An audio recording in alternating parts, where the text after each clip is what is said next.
Hi, this is Tashina. And this is Jonathan. And this is Abandoned Ship, a podcast where we're taking on a journey through Deep Space Nine. And today we are on Season 1, Episode 16, If Wishes Were Good Episodes. I mean horses. If wishes were horses. Woo! It's interesting because this is, in a way, similar to Move Along Home. Yes. But I at least had fun with this episode, where the last one I just was deeply frustrated. I think it boils down to dream decks. So interesting, the best part of both Move Along Home and this is the Bashir subplot, right? Yes. Bashir giving us the sustenance we need to survive. And Move Along Home, it was just kind of moments where here we get a whole subplot of Bashir just being Bashir. I don't know how to explain. Yeah. Yeah. There'll definitely be some comparisons. This was along. an episode. Wait, you said you never seen this one? I have. You blocked it. You blocked it. I guess it's not that bad. No, it's definitely low on the list. It's just so awkward. Cringe.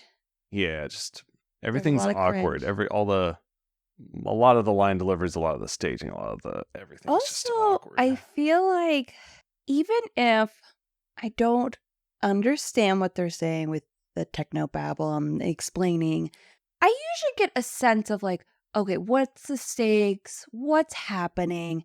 Here, for some reason, I'm like, I don't understand at all. The technobabble is a big flaw in this episode. My brain was shutting down and I think when they were explaining stuff. It's indicative of, they do this a lot early on, where they But it was bad, this episode. Yeah, it feels compulsory, if like an obligation, like we have to have a technobabble thing in there. They do this a lot where they have a plot that they just take like very sloppily a story concept of what if imagination came to life, and then they just fist it with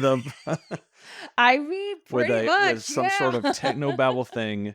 That's what without it felt like. Trying to consider, is that technobabble thing interesting on its own? Does it somehow relate to the story you've chosen? Does it have meaning of itself? It's just like they drew from a hat and went anomaly plus story we wanted to do. And they have nothing to do with each other. Yes. It's not compelling. It hardly makes any sense. And it's very distracting. And it's just so boring to watch. Yeah. And they did this with, now I'm blanking on when they do this, but I feel like they've done this several times and will continue to do it several times, where they just, well, it's Star Trek, we have to have some sort of technobabble thing in here. It's like, do you? Yeah. Just get wild with your imagination. Yeah. You don't have to do technobabble stuff. And I mean, the actual sci-fi explanation they have, which they jam right at the end. Yeah. Which raises more questions than it answers, is much more interesting than some anomaly, which is, hey, a race that doesn't understand spoilers, a race that doesn't understand imagination, that, is causing havoc maybe without realizing it. And that is more interesting. Yes. Why is that the reveal? Why focus on this boring anomaly plot when you have it right there? Let's explore a real question, which is first contact and different we've already done it in DS9 with yes. the prophets and how they don't understand linear time, right? We've grappled with that. That's interesting. That's why the prophets were interesting. Yeah. The prophets were not interesting because of neutrinos and, well, the wormhole's going to implode and destroy the system. It's like, no, it's interesting because we're grappling with these sci-fi ideas. How do you not explain technobabble. Linear time, right, to someone who doesn't understand the concept of linear? And I think even though it might have been a little repetitive, you could have done the same in this episode. How do you explain imagination to maybe a being who's too literal or doesn't have that capacity? Yeah, I mean, What about Vulcans? How do you explain it to a Vulcan? Right. The freedom of imagination. The wonder of imagination. And instead, they just completely miss it. And it's very annoying. Yeah, I think that should have been the reveal like halfway through the episode. Right. Like they get hints like something's really off with the readings we're getting from these imagination figures, and yeah, because actually the beginning was kind of fun when everything was popping up and it was chaos, but as soon as they went into oh, there's gotta be an explanation, oh, there's a space anomaly, that dragged. It was so boring. Mm-hmm. And I'm like, I just want Dream Dax being horny and calling regular Dax frigid. getting under the other person's skin, like they're attached to. Right. That was interesting. Do something Like that with drives and Rumpelstiltskin. reveals. Yeah, do something that drives and reveals character traits about your characters. Yes. They could have really drove home with Rumpelstiltskin Miles's fear of losing Molly. Mm-hmm. Because they were getting to that. Just scratch the surface, but they never. And we're done. We're out. Yep. We're out. Let's talk about baseball some more. Oh, God. Oh, so that gets to our cold opening. That's actually a good segue. It truly is a utopian future now that baseball's dead. Sorry to all the baseball fans out there. So we're at Quark's. And Odo and Quark are doing their usual sparring. In a very long one take. Yeah. About how Odo has no imagination. He's not a dreamer. He's a realist. And he's aghast when he sees Jake heading to the holosuite. No. Not that poor innocent boy going to those dirty, dirty holosuites. Quark, is he going in there to jerk off? That is not your business, Odo. Little perv. I know. Odo is getting weirdly like purity culture, like, oh, the children, think of the children. And Quark's like, no, he's going to play stupid baseball. His dad got him this program. And then for some reason, Quark took it upon himself to know tons about baseball now, which I kind of feel bad for him. I think he's like, oh, that's the key to humans. I'm going to learn about baseball. And I'm like, oh, it's just Cisco. And you just did all that learning for nothing. Because family entertainment is the future. And I was like, are you going to get rid of those dirty, dirty programs? And Quark's like, no, I'm just going to expand. Yeah, so this nice long conversation. You can see why they rehearsed their scenes, because they get all these really long back and forths to do. And again, continuing the theme, almost I feel like every single episode, Odo and Quark have had some big, usually in the opener. I can't remember which episode it was, but we pretty much already had this conversation, because he's like, Quark asks Odo if he wants to go into one of the holosuites, and Odo's like, I don't have time for that. But I feel like that conversation was better that was like written, a little bit more. It's okay nuanced. to want things. Yes. Was that in Move Along Home? It's okay to want. Wasn't that Move Along Home? Oh no. I want to say it was, but maybe it wasn't. I think. Maybe not. So that was my only problem with this conversation. I felt like we've already talked about it before, and I felt like the other conversation was stronger and didn't reveal Odo's moral panic. After that back and forth, we cut to middle of the conversation with Dax and Bashir. And oh boy, is Bashir striking out with Dax. And we find out he's a bit of a womanizer. Because Dax is like, I think you'll be okay, because you're distracted by other ladies. She's like, what about Vanessa? What about Jessica? And he's like, oh, there are pale substitutes to you, Dax. Maybe that's why he's so horny, because he can't get Dax.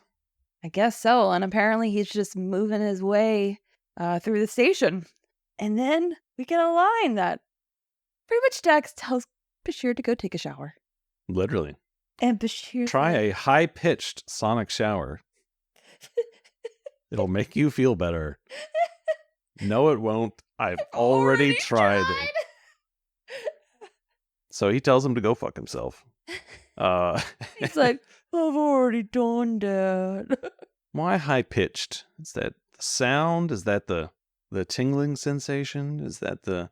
Because, a sonic shower is like a vibrations. Oh, I thought it had to do with the sound of like, so they won't hear him. Yeah, because sonic showers aren't water. They're just wham, wham, wham, and all the dirt vibrates off you. Okay, then maybe it's a better experience. Yeah. You might want to maybe start with some low pitch, before you go to the high.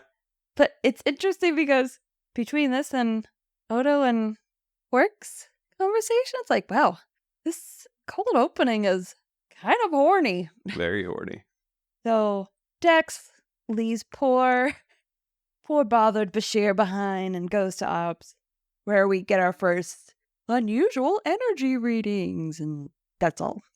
Then we go to the O'Brien home. Well, first we go to Ops real quick. That's what I just said.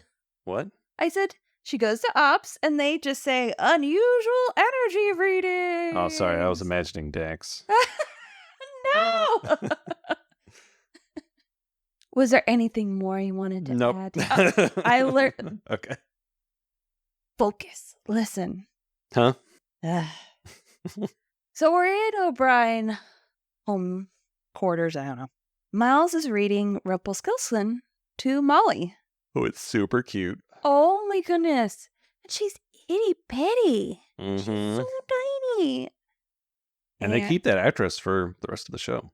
Pretty sure. I thought so. I'm like, which says something that she's at least a decent child actor. She's adorable. So he's done with reading. Him and Keiko leave Molly's room after tucking her in, and they're about to get it on themselves. Everybody's horny up in here. I was like, I can tuck you into bed. And Keiko's like, oh, Miles. But then all of a sudden, of course, your 3-year-old comes running out of the room. They should know better by now. You gotta at least wait a good solid 15 minutes to make sure she's out. And Molly says, Mommy, Daddy, Rumpelstiltskin is in my room. And then, of course, they're like, oh, it's just a story. But Daddy will go check it out. And lo and behold, there is a little old man there. It is Rumpelstiltskin. He is very fortunate that O'Brien didn't immediately phaser him in the face. No. Abomination. And we got our credits. And that was a pretty lengthy cold open. Yeah. Okay. After credits, we come back. Miles is freaking out. Justifiable. Mm-hmm. It is Rumpelstiltskin from the story. We can also find out he can teleport at this time. Yeah, well, he disappears and reappears. Yes. Does something's going on. Uh-huh. Miles is calling for security, but they come in and they're just like, oh, it's an old little man. They just don't seem very fazed by it. But then he calls Cisco and he's like, you need to come down here now. Oh, I just realized. What? The security guard who comes in first, the really big guy. Yes. I was thinking, where have I seen him before? He is in Voyager. So I guess he gets stranded in the Delta Quadrant too. Oh, man. Yeah, he's in Voyager. Gotta pick his assignments better. Yeah, probably because he's huge and looks like a very imposing security guard. Anyway, yeah, just wanted to mention that he's also in Voyager. Okay. That I could not place him until just now. Cisco is pretty much running out the door, and Jake comes in. And he brings home a baseball player from the past who is not in the Hollow Suite. Oh no, something's going on. And then we cut to the best scene. Bashir sleeping. Clearly having a good dream. A good dream. And then all of a sudden a hand comes in and starts caressing his hair. And he wakes up to find Dax was super horny for him. Like, She wants him now. I will give him credit. He immediately goes, something's wrong. Something's wrong with you. Starts scanning her. Nope, something's wrong with me. Starts scanning himself. I never actually expected this to happen. But then he's like, why am I fighting it? And they're start smooching when, of course, Bashir gets the call that senior officers all need to go to ops. Cock blocked again. Exactly. And then he's like, oh, this is a prank. You guys are pranking me. It's not funny. I feel like if that's a prank, isn't that some kind of sexual assault? It's kind of weird. Yeah. I'm just like, I guess not, but it's weird. It is weird. Also, what other pranks are they pulling? I guess if Quark's there, you expect anything. I guess so, but it's Dax. It just makes me wonder what's been going on behind Not the scenes. again. This is the third time you guys have tried to trick me. First it was Odo, then O'Brien. Who's going to wake up in my bed tomorrow? When Dax go to ops, they ask something of Dax. And of course she's like, what? What's a plasma field? And All I then know is penis.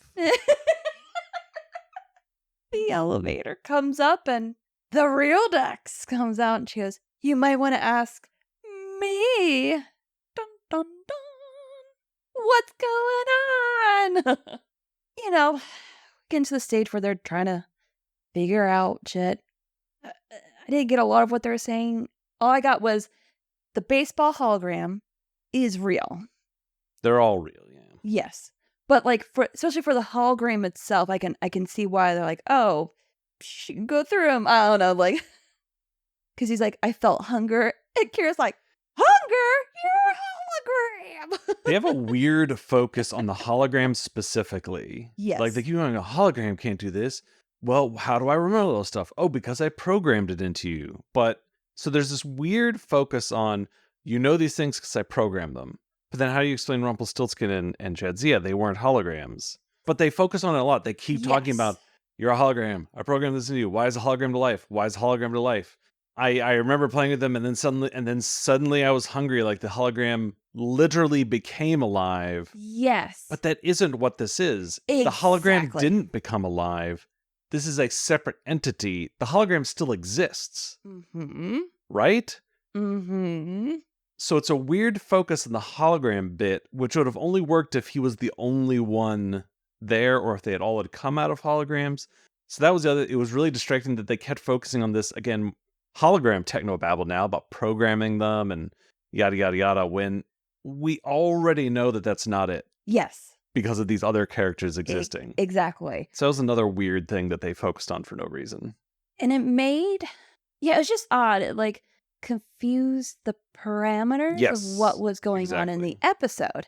He shouldn't have been from the Hall Suite. He should have just been from Jake's mind. Like he was having some kind of fantasy about being a big old baseball hero legend. Like, oh yeah. Yeah. He's talking to Dog, like, how is this? And how is doing that? And all of a sudden he appears, Mm-hmm.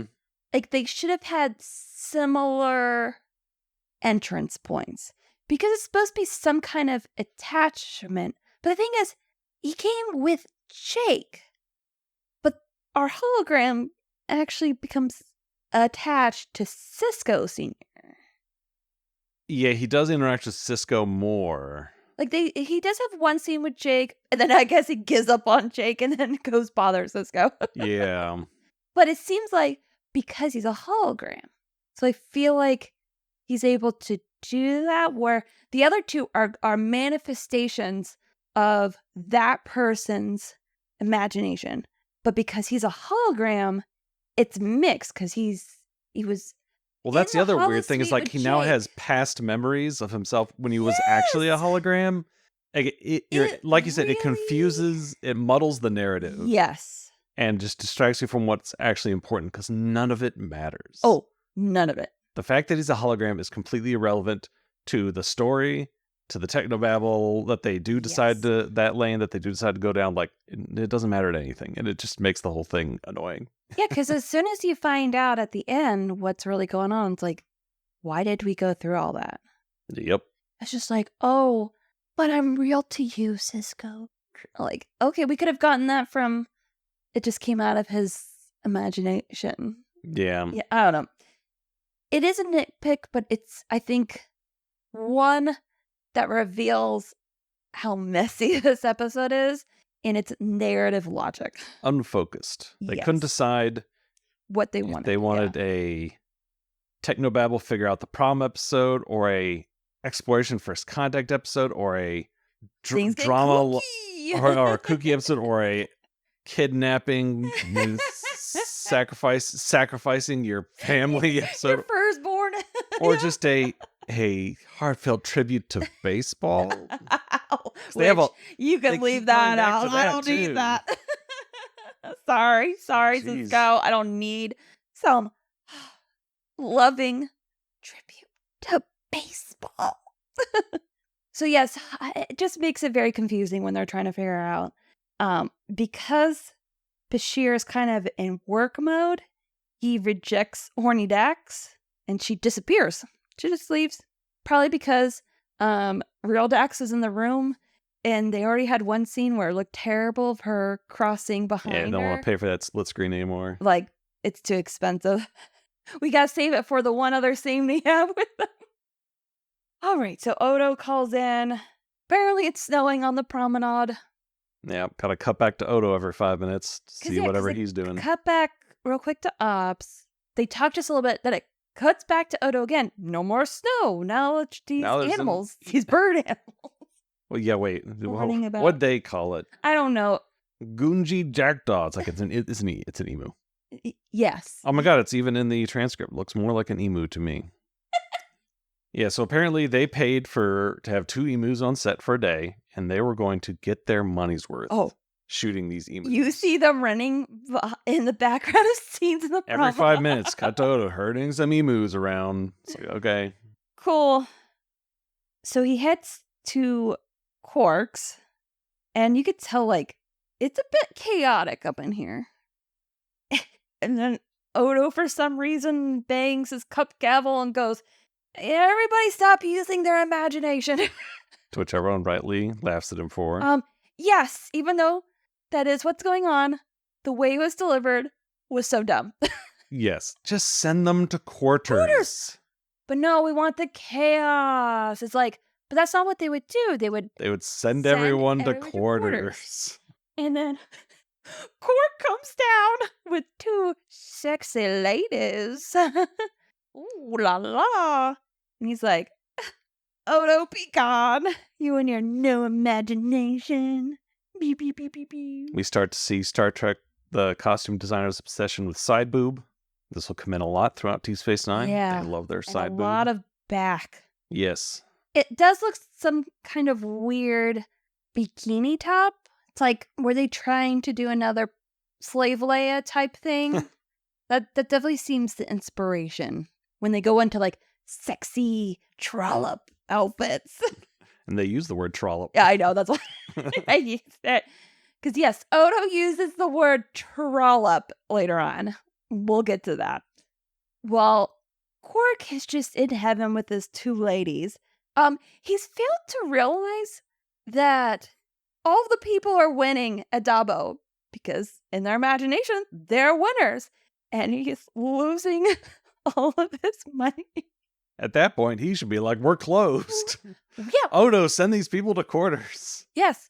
He would immediately close his bar. It just, that was also weird. Some of these character choices. Because they just want the scene. Yep. All right.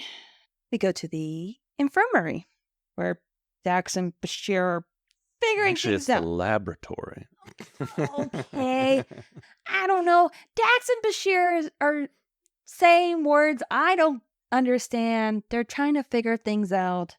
Oh, we also get a clue here. Dax's opening line is, "I was afraid of this. This, and this are happening, like she was imagining a certain result. You're right. It's a little clue here because of this is what quality writing is about. It's foreshadowing, little hints. I guess somebody was trying. It's like poetry. It's like poetry. Poor Bashir. His fantasy is pretty much laid out in front of everybody, which I do feel bad for him. Like, it's basically like everyone saw his Pornhub tab. Yeah, it's rough. And it's all trill porn. It's like, what could that mean? And so Dax is like, you don't need to apologize. Honestly, I feel like we needed to apologize because we got to see something private and it's not fair to you. Which I'm like, which is true. That is also a valid perspective. She's like, I get these are your fantasies. That's fine. But she's like, but why do I have to be so submissive? And pretty much horny Dax comes in and calls her frigid cow. It isn't like they could have gone more into this too about like the difference between fantasy and reality, how in the fantasy she's submissive. And she asked him, is that how you want me to be? And like, they could have grappled with that and been like, well, no. I think in reality, even if you're, again, these are like the fantasies, right? In the fantasy, right? The fantasy is just giving in to whatever that animalistic desire is. But I think you can come back and say, well, no, actually, that isn't how I see you. And that wouldn't be how I would imagine Bashir would ultimately come to the conclusion that no, he doesn't want her to be that way. Yeah, that would have been a nice little arc. Right? Right, yeah. Have some character, have some heart to heart. And highlight how Dax is attractive because she isn't that way. Exactly. Right? Exactly. And you can talk about then the difference between fantasy and just because something is in your head doesn't mean it's what you really want or really think. This is why it's good we can't read minds. Just because a thought crosses through our mind, it isn't like, that isn't some revelation about, oh, now I know what you really think. It's like, no. I must be a bad person because I want this. Your brains are just a spider web of neurons firing. Things are constantly crossing your mind that you don't actually believe or want. Yeah. They might appeal to you on some level. Yes. And sometimes you go through fantasies to figure out like, oh, is this something I really want? Or is it just like, it's fun in fantasy world, but I don't want it in reality? Or maybe maybe it's just that, role play exists. Exactly. Maybe that's what role play really that he wants. imagines. Yeah. But yeah. But that all would have been interesting to explore.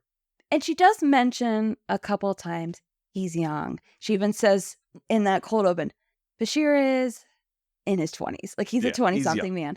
So it also makes sense because 20-something. Sure, yeah. Very classic, like, perspective. He's also new to a lot of this sexual stuff. So he's probably going through a lot of things in his head. Honestly, it is embarrassing. But that's probably the least embarrassing thing that could have popped out of his mind. It could have been way worse. Could have been surrounded by 4 Daxes. Yeah, count your lucky stars, Bashir. It could have been way worse. Be thankful this is a PG show. There's back and forth between both the Daxes.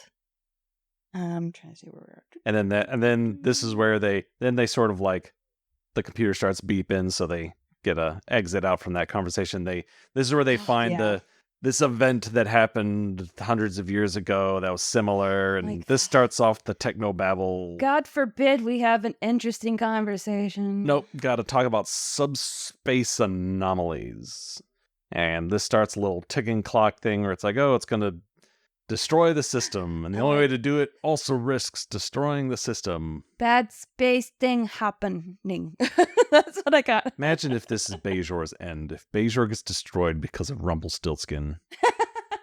How embarrassing. So when we find out what happens at the end, they just launch a torpedo? Do nothing?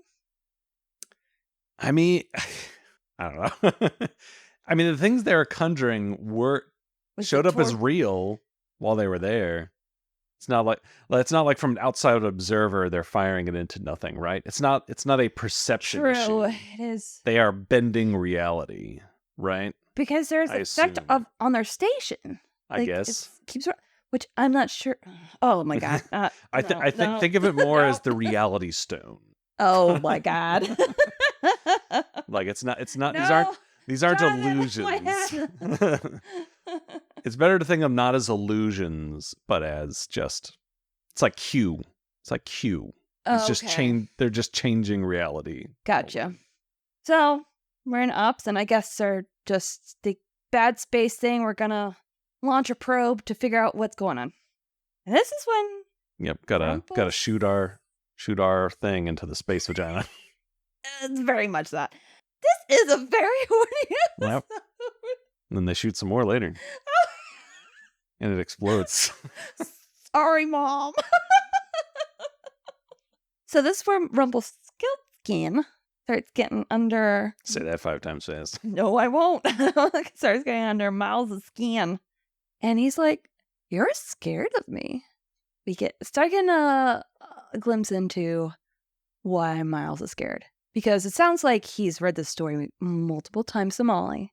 So he knows how Rumpelstiltskin deals. Mm-hmm. And he trades. And he usually wants a firstborn child. Now, he probably doesn't want to engage. He doesn't want to know, like, how real is he actually? Like, is he going to try to take my child? Like, no, he's just an imagination. You know, he definitely is trying to ignore him. Mm-hmm. Because he doesn't want him to be real in any sense. And because the writers are afraid to engage. That too. That too. Because this is as deep as it gets.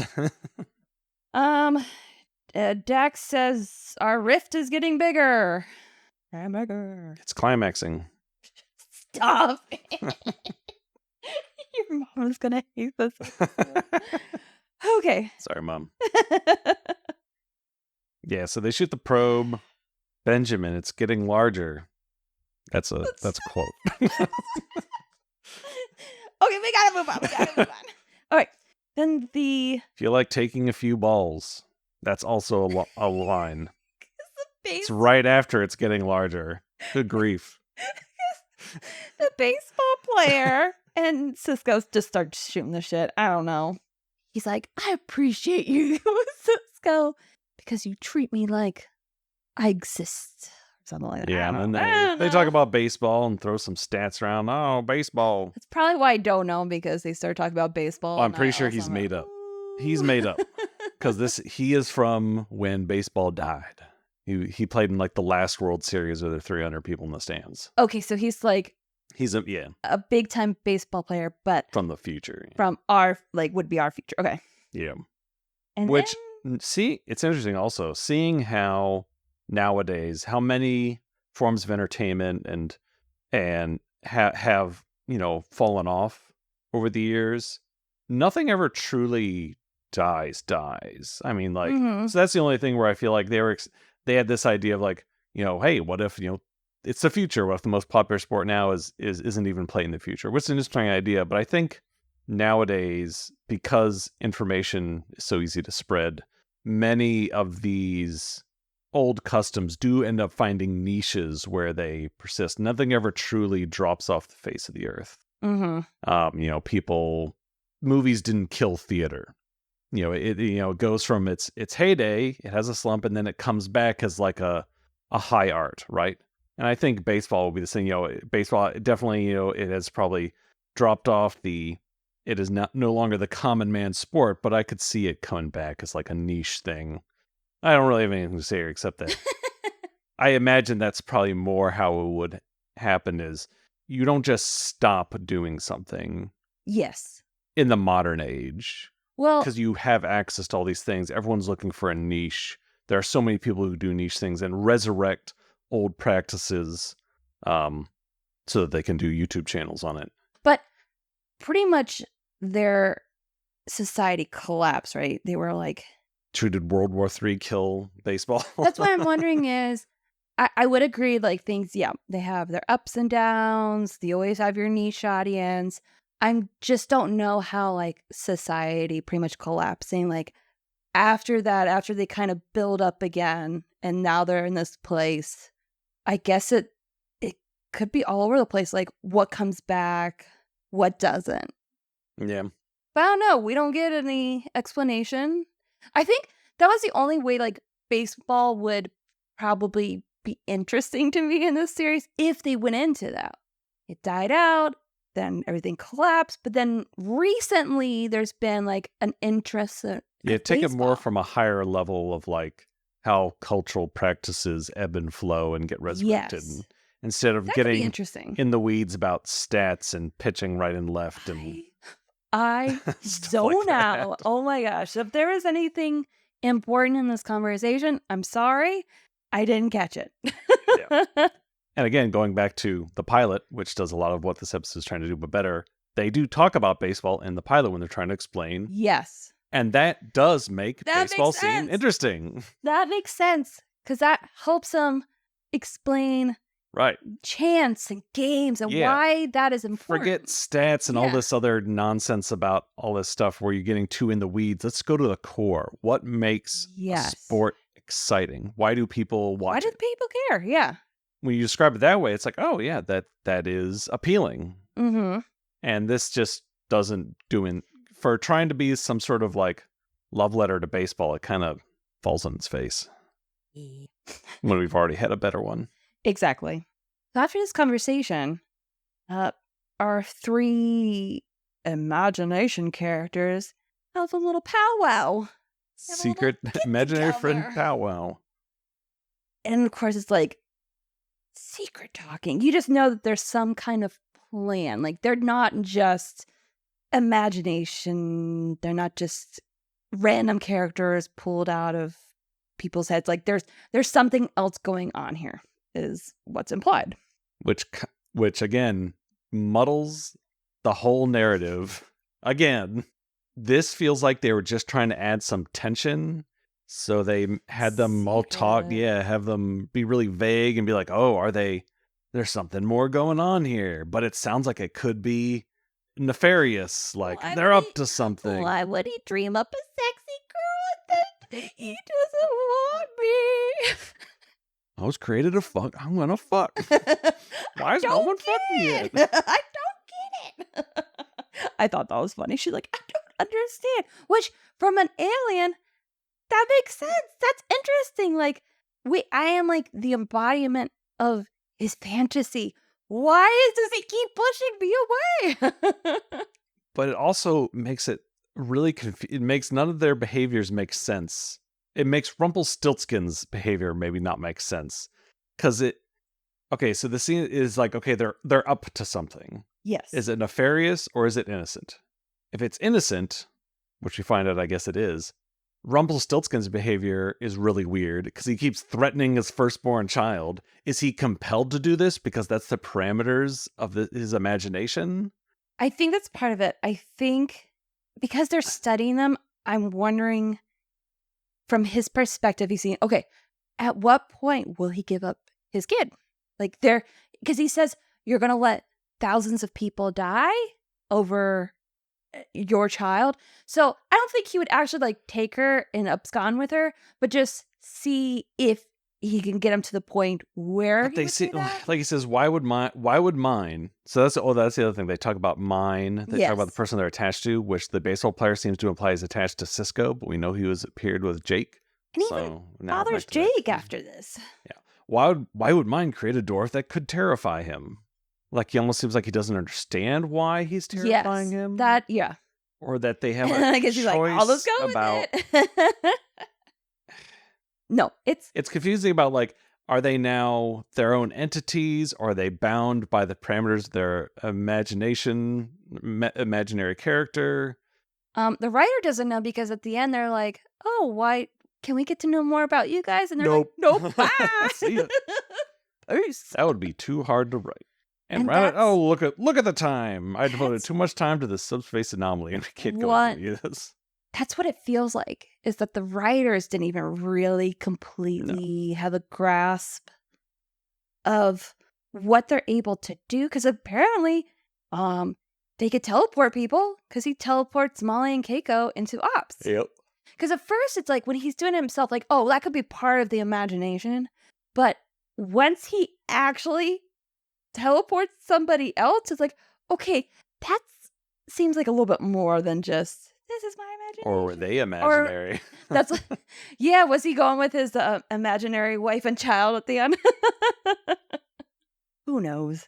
Maybe that was the thing. He was going to have her give up his kid, but turns out she was the imaginary kid, not the real kid. Whatever. Oh. All right, now we get into the meat and potatoes of the episode. An entire briefing scene talking about this made-up subspace anomaly that isn't actually happening. Let's explode it. But first, before they go into that, they dunk on the Vulcans. No, that's this scene. Yes, but before they get to, let's explode it. Oh. I guess it was the Vulcans who first ran into this rift. And like, but wouldn't the Vulcans say something if this had happened to them? And Bashir's like, well, they don't have the most active imaginations. Maybe it didn't work on them. Yeah, basically they had to make it Vulcans, otherwise it wouldn't make sense, because that would be a big inconsistency. Yes. So... yeah, rift. Vulcans discovered it hundreds of years ago. They tried to close it with a pulse torpedo, but it blew up and killed them and blew up the entire system. So they're like, well, let's do it again. We know a lot more now, so we can probably just do it again. Just like, I know we're pressed for time, but man, seems like we jumped right to, let's shoot a torpedo. Oh God, and then we get a Kira scene. That's terrifying. Oh, we get Odo hurting those emus a little more. Whatever. Just running in circles, I guess, hurting them somewhere. Yeah. We never actually get to see where.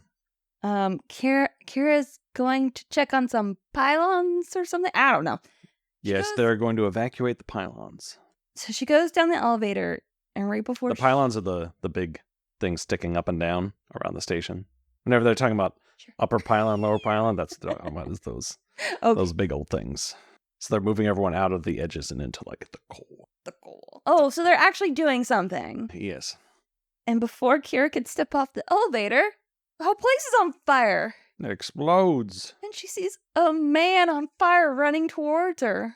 This is what Kira dreams about. Explosions, burning people, disaster. Can I have sexy Dax, please? Everybody's getting sexed up and I'm just seeing people burning alive. Like, oh, poor Kira. Still dealing with that trauma. They go to the promenade. Odo is... More birds. They're getting their money's worth out of these birds. I misplaced my girls. Where's my ladies? But then they appear and the animals disappear. Who knows? Just havoc. And they keep going on and on about how Odo doesn't have any imagination. But then he goes to his office, and on the little screen, he sees Quark in a cell yelling at him, going, I'm gonna get the Nagus! You can't keep me in here for no reason! And Odo's like, guess I do have an imagination. And then Quark disappears. He just like briefly imagined him in jail for a second, and then he's gone. Yeah. It felt like it would have been more fun to have more impact.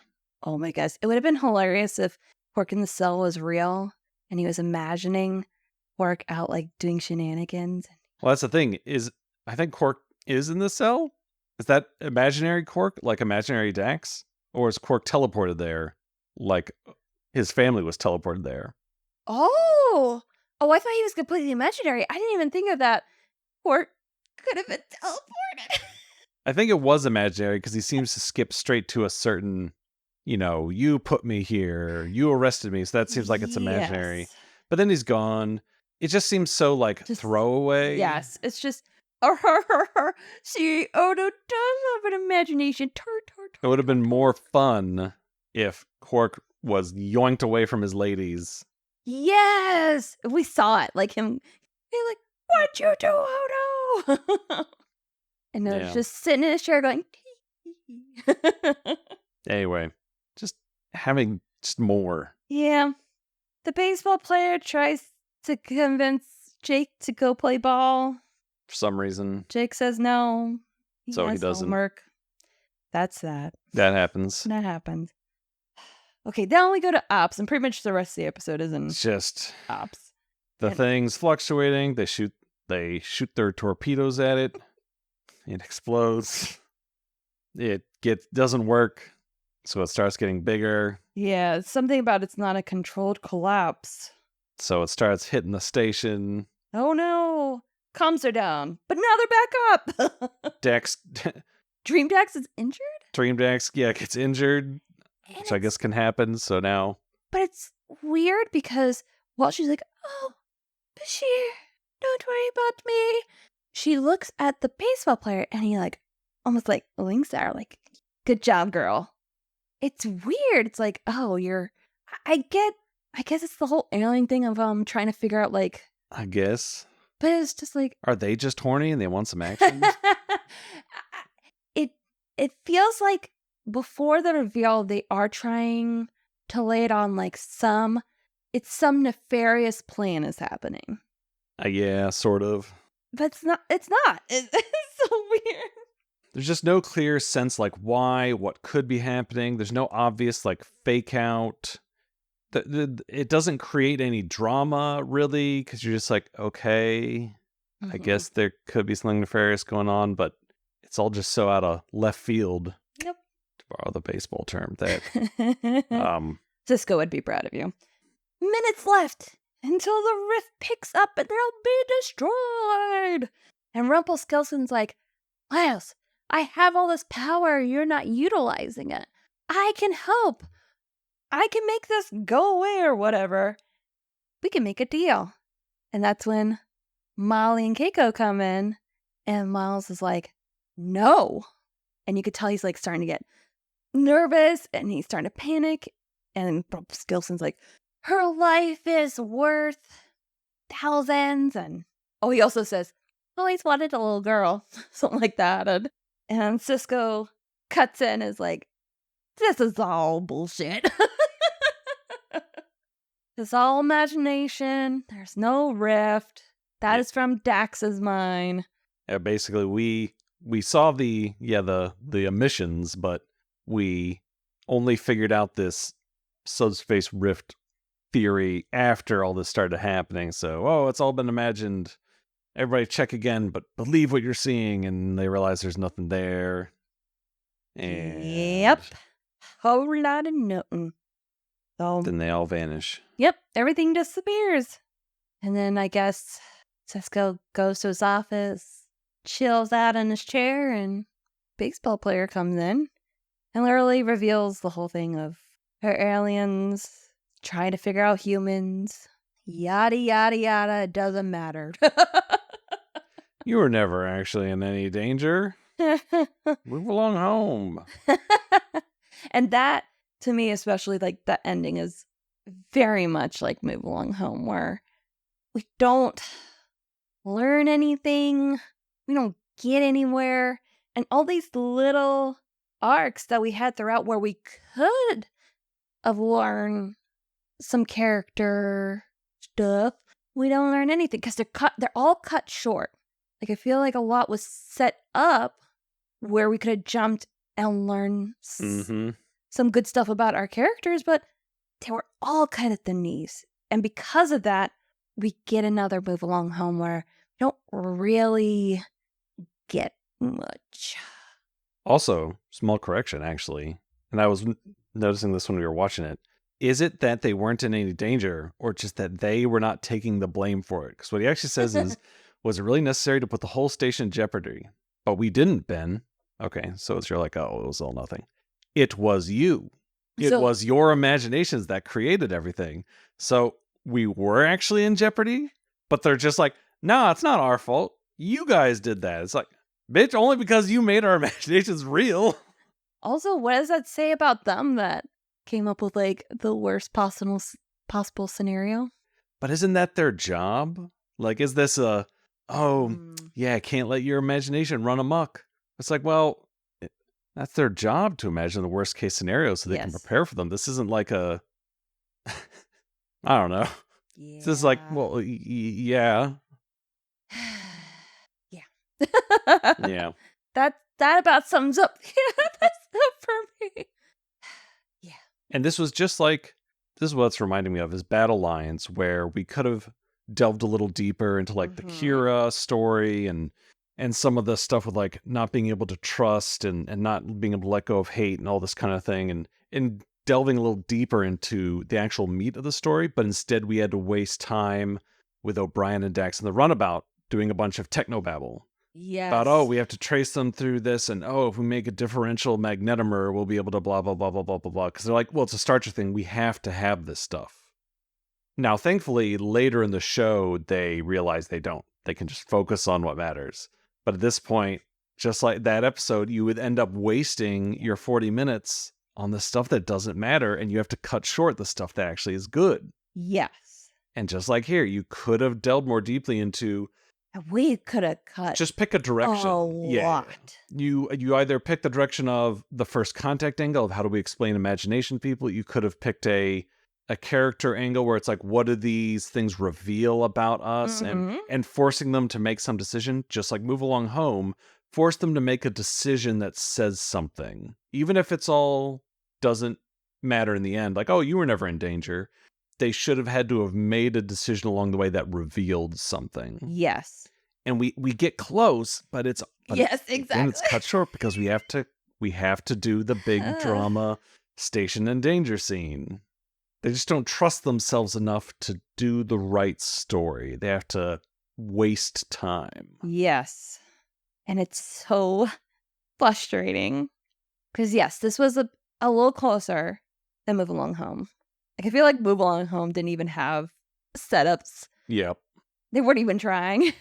Here, they had the setups.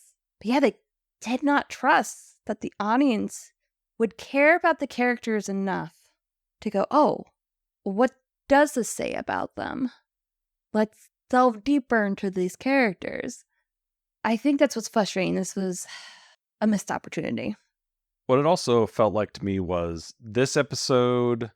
Battle Lines, what was it? I think of Move Along Home, all these episodes. These all feel like the Dax episode. They all feel like TNG episodes. They're all just sort of poorly done TNG episodes, and they don't hit as hard because, again, the show's new. They're still getting on their feet. So the writing's not really there yet. But is it that the writing's not there, or just that they're writing the wrong things? I think they're just writing the wrong things. Yes. They're trying to be TNG because TNG is the show. I mean, you can't blame them because TNG is super popular. The show. Yeah. And you don't want to scare everyone away. So like, see, we do episodes like TNG does. But you looking back on it, you can tell like, yeah, this just wasn't it. This is not where your strength is. Yeah, it is interesting that the more they try to be like TNG, the worse it gets. Yeah. More misses the mark. And all the good stuff where it's really solid is when they do more of their own thing, when they focus more on maybe the topics that TNG won't, the serialized plots, the drama in that way, the political angling, those sorts of things is where their strength is. And they don't really get into most of that later. I guess the one exception would be, I've always been trying to figure out like the pilot, with the prophets. That's a very TNG thing too, right? Like encountering new life and trying to explain humanity to them. Yes, but they did a good job of showcasing Sisko and how he would handle this. And his trauma. Yes. Which a lot of the TNG people don't have. Mm-hmm. So yeah, so that, and Battle Lines with Kira, the one good part was her dealing with her trauma. So trauma is an overused word nowadays, but that is where DS9 is unique in that these people have histories and complications, and they're not clean. Their hands aren't clean. And anytime that we start delving into that family with O'Brien and Molly, like there wasn't a lot of family on TNG. There was Worf and his son. Yeah, and we did get some good plots out of that. Family's always a great source of story. Troy and her mom. Yeah, a little bit. Speaking of which, she comes up in the next episode. Right? Oh, I'll talk about it more in the next episode, but I can't hate on her. I know people don't like the character, but I have a soft spot. And I think the next episode, actually, if I remember correctly, does a good job at giving her some, how do I phrase, humanity? Good. Like, Because to me, she's a deeply tragic character. yes. And when they use her as just a laugh line to poke at this older woman being all horny, I actually really, that gets under my skin. So I'm glad. We'll talk about it more next episode. I can't speak for the whole episode, but I know there's at least a moment in it. They try to give her something, not she just... connects with someone. She's just not the butt of the joke, which really gets to me. Yeah. But I will go all into my history with Troy and her mama next episode. All right. But yeah, so basically that's this episode. Yeah, just another, it's sort of a theme here. There's good moments. Usually they focus on the unique things about DS9, but it's not hitting yet. Yeah, it wasn't a complete flop like Move Along Home. It was just deeply frustrating. But at least it had Bashir's plotline. That's what kept me going. Yep. You know what? For how much I get on about that man, he delivers in these really low-level episodes. It's usually Bashir that keeps me going. God bless him. All right. Any more thoughts?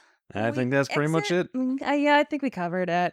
And then what is the name of the next episode? The Forsaken. Okay.